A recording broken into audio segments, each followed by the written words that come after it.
Hello everyone, in this video we'll be talking about how to use SOQL queries inside data mapper formulas. We'll be talking about what is a query function, what are the types of queries which we can use inside this query function, and finally we'll be ending with the best practices. First of all, let's see what a query function is. So a query function basically allows you to run SOQL queries directly inside a data mapper formula fields, but the only issue is we can only return one column at a time. If we need multiple columns, we can chain multiple queries, which is not a best approach. So let's see what types of queries we can run inside this query function. So first one is the static values. We can run a query using static value. So here we can see select name from account where billing state is. So CA is the static value and it will not be changed throughout the process unless you manually go and change it. The next example is passing a dynamic value inside the query. So here we can see select account ID from user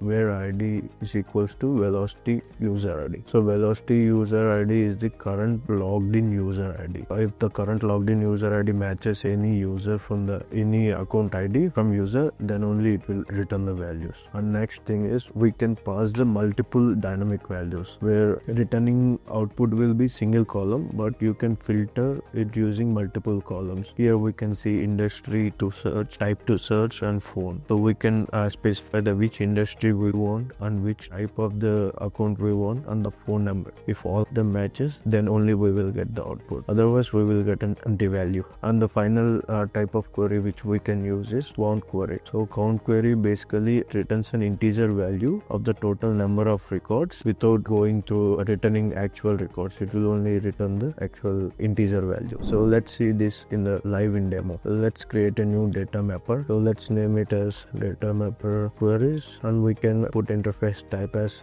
extract, load, or since we are only be using formula fields, it doesn't matter. And input output JSON can be JSON as well. Now we have our data mapper ready. Let's go ahead and create a formula field. Let's call the query function and then add our SOQL query. So first let's try with the static value. Let's see, select name from account where billing state equals to CA. So let's map it to output 1 and let's map this to output account name. So let's go ahead and preview. So we don't need to pass any input or any output, but still we will be getting the values. Now we can see it has returned too many for the state of CA. Let's try it with different state. Let's try with New York and let's execute. There is only one account in the state of New York, that is Acme. Let's try with passing dynamic value, that's current logged in user. So let me quickly copy this query and modify it. Let's select ID from user where it should be in the single quotes, and then let's remove this part, and let's map that to the dynamic value. Velocity dot user ID. This will fetch the current logged in user ID and it will pass into this query, and where this will be fetching the details. Let's map it to output 2 and let's map output to account ID. There you go. Now we got the current logged in user ID without passing any input or without any custom codes. Now let's see passing multiple dynamic values and fetch the results, where we can add multiple filters for single column. Let me quickly copy it from the notepad. So it has 3 inputs which we need to pass: industry to search, type to search, and phone.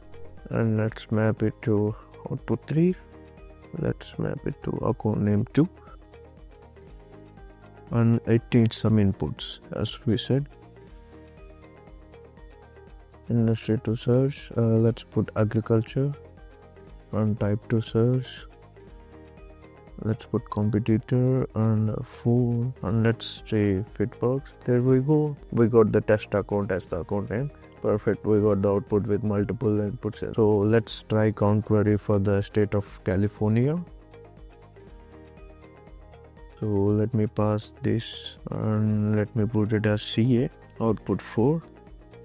Let's map output 4 to account As this is a static query, we don't need to pass any input for this, and let's execute it. See, there we go. We have 111 accounts in the state of California. And let's talk about some best practices. Cache static queries wherever possible, and also always avoid large result sets. As we saw in the dynamic, passing multiple dynamic values, we can add multiple filters to reduce the results, which will not slow down the system. And also for multiple columns, consider a data mapper extract or integration procedure step, which will be helpful. If you like this video, like, subscribe and hit that bell icon. Thank you.